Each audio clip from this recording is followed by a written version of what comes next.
아비가 죽고 나서 집에 남은 누렁이는 아비의 도포를 사흘째 놓지 않았습니다. 아비가 떠난 지 어느덧 사흘째 되는 날이었지요. 누렁이는 밥을 전혀 먹지 않았습니다. 그저 도포 위에 누운 채 살인문만 바라봤습니다. 마치 아비가 곧 돌아올 것처럼, 금방이라도 문을 열고 들어올 것처럼 말입니다. 어느 작은 고을의 이야기입니다. 훈장 이진영은 참 넉넉하지 않은 사람이었어요. 마당은 좁았고 밥상은 소박했으며 입는 옷은 늘 같은 도포 한 벌뿐이었죠. 하지만 그 집에는 늘 웃음이 있었습니다. 가난이 웃음까지 앗아가진 못했으니까요. 그 웃음의 중심에는 언제나 두 존재가 있었습니다. 훈장 이진영, 그리고 누렁이. 누렁이는 진영이 직접 데려온 개였습니다. 유진이가 5살 되던 해 봄이었지요. 진영은 장터에서 돌아오는 길에 바구니 속에 담긴 강아지를 보고 그만 발길을 멈췄습니다. 팔리지 못하고 남은 볼품없는 마지막 한 마리였지요. 진영은 녀석을 품에 안고 집으로 돌아왔습니다. 그 모습을 본 어머니는 눈을 흘기며 말씀하셨지요. 아이고, 안 그래도 먹일 입이 많은데 입이 하나 더 느냐고요. 어머니의 핀잔에도 진영은 그저 멋쩍게 웃으며 대답했습니다. 이 녀석 눈빛이 심상치 않소. 뭔가 있는 놈이요. 그 뭔가가 무엇인지는 그때 아무도 몰랐습니다. 하지만 누렁이는 그날부터 이 집의 소중한 식구가 되었습니다. 누렁이는 진영을 누구보다 따랐지요. 새벽에 진영이 일어나면 누렁이도 함께 일어났습니다. 진영이 마당을 쓸면 그 옆을 졸졸 따라 걸었고, 진영이 서당에 나가면 살인문 앞에 꼬박 앉아 주인을 기다렸습니다.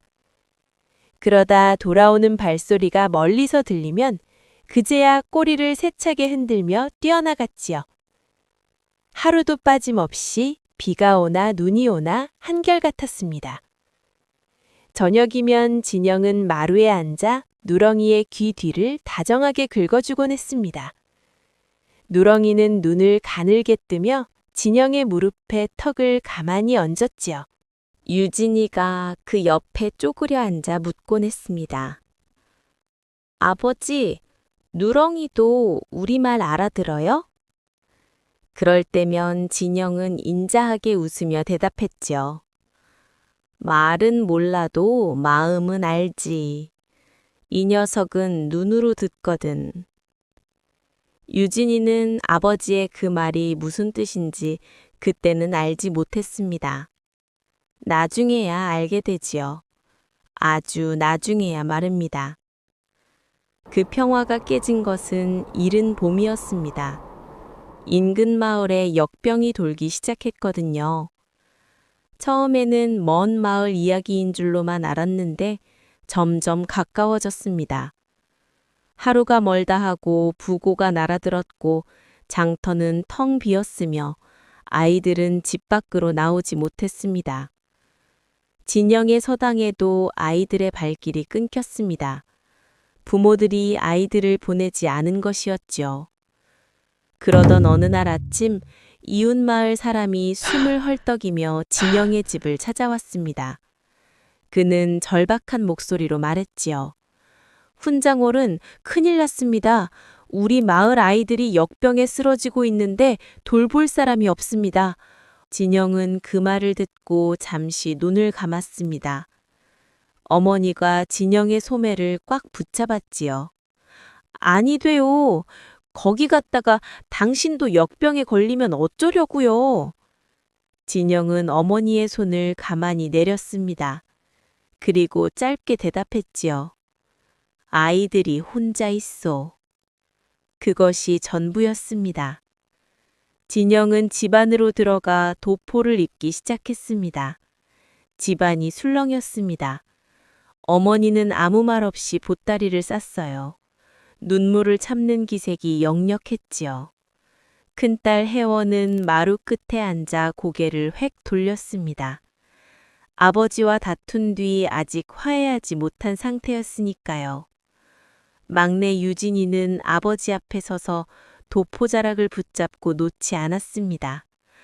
아버지, 가지 마세요. 아버지도 역병에 걸리면 어떡해요. 진영은 유진의 작은 손을 부드럽게 떼어냈습니다. 그리고 무릎을 꿇어 아이와 눈을 맞췄지요. 아버지가 훈장이다. 훈장은 아이들 곁을 지켜줘야지. 유진이가 울먹이며 물었습니다. 그럼 우리는요? 우리 곁은요? 진영은 대답하지 않았습니다. 대신 유진이를 한 번 꼭 안아줬습니다. 아주 오래, 정말 오래도록 안아줬지요. 그리고 일어나 살인문을 향해 천천히 걸었습니다. 그때였습니다. 누렁이가 따라 나섰습니다. 진영의 발 앞을 막아서더니 낑낑거리며 진영을 올려다봤지요. 마치 자신도 데려가 달라는 듯이요. 진영은 잠시 누렁이를 내려다봤습니다. 그리고 무릎을 굽혀 녀석의 머리를 천천히 쓰다듬었지요. 집 잘 지켜라. 누렁이는 그 자리에 앉았습니다. 진영은 뒤를 돌아보지 않고 살인문을 나섰습니다. 누렁이는 살인문이 닫히는 그 순간까지 꼼짝도 하지 않았습니다. 꼬리도 흔들지 않았지요. 그저 닫힌 문만 하염없이 바라봤습니다.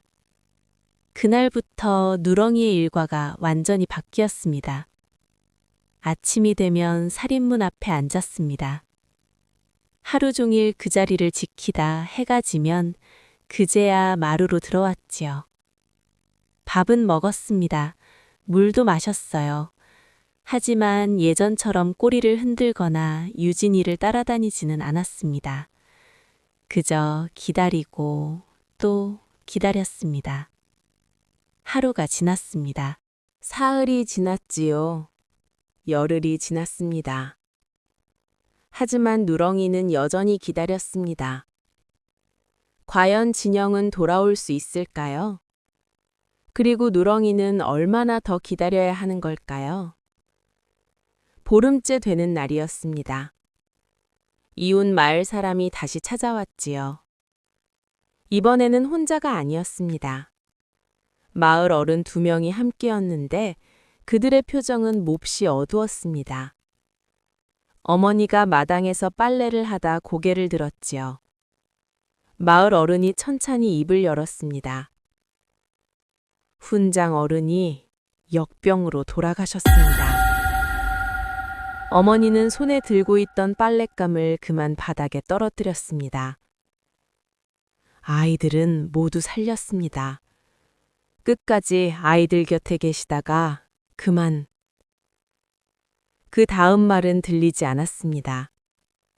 어머니의 무릎이 꺾였습니다. 그 자리에 그대로 주저앉았지요. 소리조차 나오지 않았습니다. 그저 입만 벌린 채 망연히 하늘을 보았습니다. 그때 누렁이가 어머니 곁으로 걸어왔습니다. 조용히 어머니 옆에 앉았지요. 어머니가 누렁이를 끌어안았습니다. 그제야 억눌렸던 울음소리가 터져나왔습니다. 초상이 치러졌습니다. 집안은 곡소리로 가득했습니다. 향냄새, 흰 소복, 그리고 낯선 발걸음들. 누렁이는 안채 구석에서 한 발짝도 나오지 않았지요. 초상이 끝나고 사람들이 하나둘 떠나자 집은 너무나 조용해졌습니다. 아니, 고요하다 못해 차가웠습니다. 그날 밤이었습니다. 누렁이가 조용히 안방으로 들어갔습니다. 옷걸이에 걸려있던 진영의 도포를 코로 한참 동안 맞더니 천천히 바닥으로 끌어내렸습니다. 그리고 그 위에 몸을 뉘었습니다. 아무도 그 도포를 치우지 못했습니다. 유진이가 다가가 손을 뻗었다가 멈췄지요. 누렁이의 눈가가 젖어 있었거든요. 걔도 우는구나. 유진은 그 자리에 주저앉았습니다. 하지만 유진은 아직 울지 않았습니다. 울면 아버지가 진짜 없어지는 것 같아서 그래서 울 수가 없었습니다. 큰딸 혜원은 시집간 몸이라 오래 머물 수 없었지만 차마 발이 떨어지지 않았습니다. 아버지와 크게 다퉜던 그날의 기억 때문이었지요. 아버지가 혼인을 강요한다며 소리를 질렀고 얼굴도 보지 않은 채 문을 박차고 나갔던 것이 마지막이었습니다. 그런데 이상한 건 누렁이였습니다. 누렁이는 혜원 곁에 오지 않았습니다. 유진이나 어머니 곁에는 가면서도 유독 혜원에게만 다가오지 않았지요. 혜원이 손을 내밀면 고개를 돌렸고 답을 줘도 외면했습니다. 혜원은 속으로 생각했습니다. 짐승이 뭘 안다고. 하지만 그 말을 입 밖으로 낼 수는 없었습니다. 누렁이가 자신을 외면하는 이유를 혜원도 어렴풋이 알고 있었으니까요. 사흘째 밤이었습니다. 혜원은 잠이 오지 않아 마루로 나왔습니다. 그때 안방문이 열려 있는 것을 보았지요. 안을 들여다보니 누렁이가 도포 위에 누워 있었습니다. 달빛이 창호지를 뚫고 들어와 누렁이의 몸을 비추고 있었지요. 혜원은 천천히 안방으로 들어가 도포 옆에 앉았습니다. 아버지의 낡고 해진 도포. 소매 끝은 닳아 있었고 깃에는 그를 가르치다 튄 오래된 먹물 자국이 남아 있었습니다. 어머니가 새 옷을 지어준다고 해도 이게 더 편하오 라며 한사코 거절하시던 아버지였지요. 혜원이 도포 자락을 손끝으로 만지는 순간 냄새가 났습니다. 먹냄새와 땀냄새가 섞인 세상 어디에도 없는 아버지의 냄새였습니다. 혜원은 이를 악물고 눈물을 참으려 했습니다. 하지만 소용없었습니다. 결국 터져나오고 말았지요. 혜원은 도포를 끌어안고 어깨를 들썩이며 소리 없이 울었습니다. 아주 오래도록요. 그때였습니다. 누렁이가 혜원 쪽으로 몸을 옮기더니 혜원의 옆구리에 머리를 가만히 기댔습니다. 처음이었습니다. 누렁이가 혜원에 먼저 다가온 것은요. 혜원은 누렁이를 끌어안았습니다. 도포와 누렁이를 함께 품에 안고 울었습니다. 짐승이 뭘 아냐고 했던 그녀가 지금 짐승에게 위로받고 있었습니다. 다음 날 아침이었습니다. 유진이가 서당에 가야 할 시간이 됐지만 유진이는 방에서 나오지 않았지요. 어머니가 문을 두드렸습니다.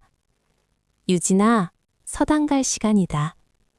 아무 대답이 없자 어머니가 문을 열었습니다. 유진이는 이불을 뒤집어 쓰고 누워 있었지요. 아직 아버지가 출장 가신 거잖아요. 먼 곳으로 글 가르치러 가신 거잖아요. 곧 돌아오시잖아요. 어머니는 유진이 곁에 앉았습니다. 아직 어린아이에게 어떻게 말해야 할지 몰라 숨을 멈췄지요. 그때 누렁이가 방으로 들어왔습니다. 이불을 뒤집어 쓴 유진이 옆에 조용히 앉더니 코로 이불을 살짝 들어 올렸지요. 유진이가 이불 속에서 누렁이를 보며 말했습니다. 누렁아, 아버지 오시면 알려줘. 알겠지? 누렁이는 대답 대신 유진이 옆에 가만히 누웠습니다. 어머니는 조용히 방문을 닫고 부엌으로 가 아궁이 앞에 앉았습니다. 불을 지피다 손을 멈춘 채 아무도 없는 부엌에서 소리 없이 한참을 울었습니다. 며칠 뒤 혜원이 떠나야 할 날이 됐습니다. 짐을 싸면서도 자꾸 뒤를 돌아보는 딸의 손을 어머니가 꼭 잡았습니다. 잘 가거라. 어머니, 제가 잘못했어요. 아버지한테. 아버지도 알고 계셨다.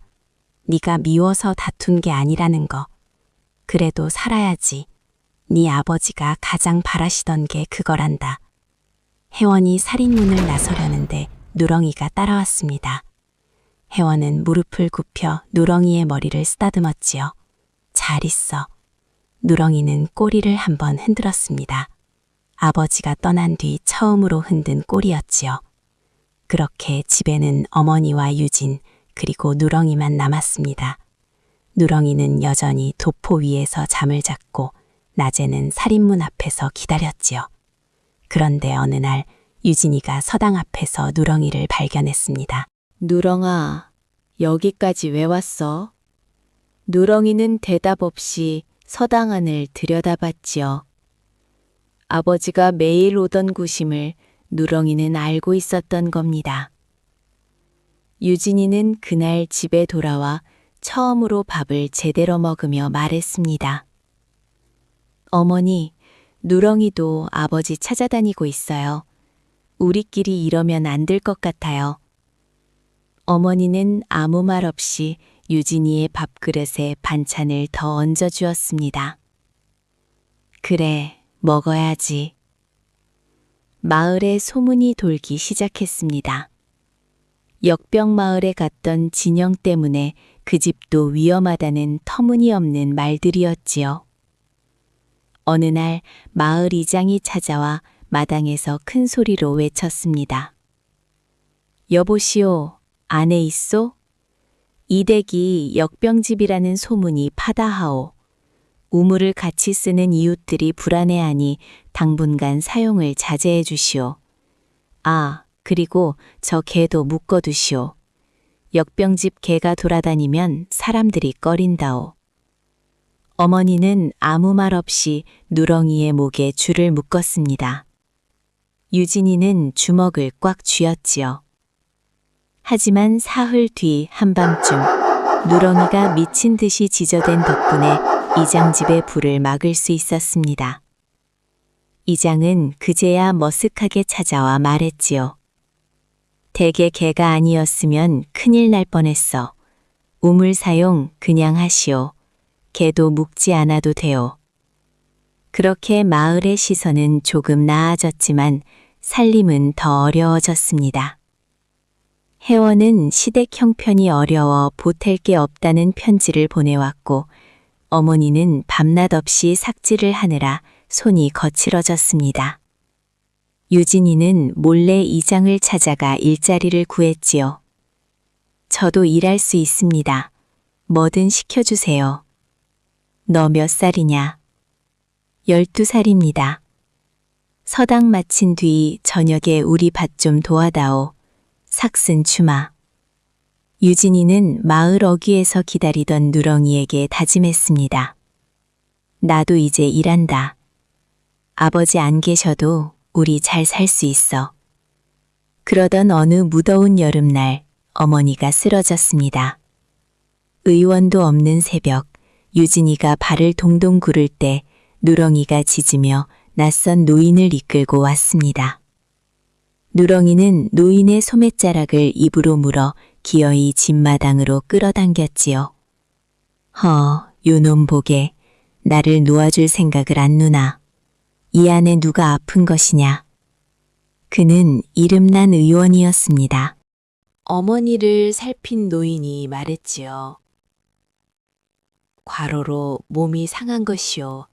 약을 쓰면 사흘 안에 나을 것이요. 노인은 떠나며 누렁이를 바라봤습니다. 자녀석이 내 소매자락을 물고 늘어지지 않았으면 나는 이 불빛을 보지도 못하고 그냥 지나쳤을 것이요. 참으로 기특한 영물이구만. 유진이는 누렁이를 꼭 안았습니다. 아버지가 보낸 거지? 그렇지? 누렁이는 대답 대신 꼬리를 흔들었습니다. 어머니는 사흘 만에 일어나 누렁이의 등을 쓰다듬었습니다. 네가 살렸구나. 누렁이는 코를 비볐고 어머니는 아주 오랜만에 작게 웃으셨습니다. 가을이 왔습니다. 들판이 노랗게 물들었지요. 아침 저녁으로 바람이 서늘해졌습니다. 유진이는 이장례 밭일을 마치고 돌아오는 길에 단풍 든 산을 바라보았습니다. 작년 이맘때 아버지와 함께 저 산에 올랐던 것이 생각났지요. 아버지는 산 중턱에서 멈춰서서 말씀하셨습니다. 유진아, 세상이 다 보이는구나. 유진이는 그때 별로 감흥이 없었습니다. 그냥 나무들이 빨갛고 노랗게 물든 것뿐이었으니까요. 하지만 지금은 달랐습니다. 그 말이 왜 그렇게 가슴에 크게 울리는지 몰랐습니다. 그런데 그 무렵부터였습니다. 누렁이가 이상했습니다. 밥을 잘 먹지 않았지요. 처음에는 더위를 먹었나 싶었지만 가을이 깊어져도 나아지지 않았습니다. 걸음이 눈에 띄게 느려졌습니다. 예전에는 유진이가 서당에서 돌아오면 마을 어귀까지 달려나왔는데 이제는 살인문 앞에서 겨우 앉아 기다릴 뿐이었습니다. 유진이는 애써 모른 척 했습니다. 어머니는 누렁이 밥에 고기 국물을 부어주었지요. 누렁이가 냄새를 맡다가 조금이라도 먹으면 어머니는 그릇이 비워진 것을 보며 다행이라며 안도했습니다. 하지만 날이 갈수록 누렁이는 더 야이어 갔습니다. 털은 윤기를 잃었고 눈빛은 여전히 맑았지만 몸이 따라주지 않는 것이 역력했습니다. 이제는 누워있는 시간이 훨씬 더 많아졌지요. 유진이는 어느 날 밤 혼자 울었습니다. 이불을 뒤집어 쓰고 소리 없이 울었지요. 안 된다고 생각했습니다. 아직은 안 된다고요. 아버지도 가셨는데 누렁이 너마저 가면 안 된다고 빌고 또 빌었습니다. 어느 날 아침이었습니다. 누렁이가 일어나지 못했습니다. 유진이가 녀석의 등을 흔들었지요. 누렁아, 밥 먹어야지. 누렁이가 간신히 눈을 떴습니다. 유진이를 보았지요. 꼬리를 흔들려 했지만 잘 되지 않았습니다. 꼬리끝만 아주 살짝 움직일 뿐이었습니다. 유진이는 밥그릇을 누렁이의 코앞에 가져다 놓았습니다. 누렁아, 먹어야 힘이 나지, 응? 누렁이는 밥 대신 유진이를 가만히 바라보았습니다. 그 눈빛이 이상했습니다. 평소와는 달랐지요. 뭔가를 말하려는 것 같기도 했고, 마지막 마음을 전하려는 것 같기도 했습니다. 유진이는 그 눈빛을 보는 순간 가슴이 철렁 내려앉았습니다. 누렁아, 누렁이가 천천히 몸을 일으켰습니다. 비틀거리는 녀석의 몸을 유진이가 손을 내밀어 받쳐주었지요. 누렁이는 유진의 손을 짚고 겨우 일어서더니 안방으로 걸어갔습니다. 유진이가 뒤를 따랐습니다. 누렁이는 거기 놓인 아버지의 도포 앞에 섰습니다. 오랫동안, 아주 오랫동안 그 앞에 서 있었습니다. 코를 대고 냄새를 맡더니 눈을 감았습니다. 유진이는 그 모습을 보며 터져나오는 눈물을 꾹 참았습니다. 누렁이가 도포 위에 몸을 뉘었습니다. 유진이 어머니를 불렀고 들어온 어머니는 도포 위에 누운 누렁이를 가만히 보았습니다. 아무 말도 하지 않았습니다. 그냥 누렁이 옆에 앉았지요. 셋이서 그렇게 한참을 있었습니다. 어머니와 유진이, 그리고 도포 위의 누렁이. 아무도 입을 열지 않았습니다. 바람 소리만 방안을 채웠지요.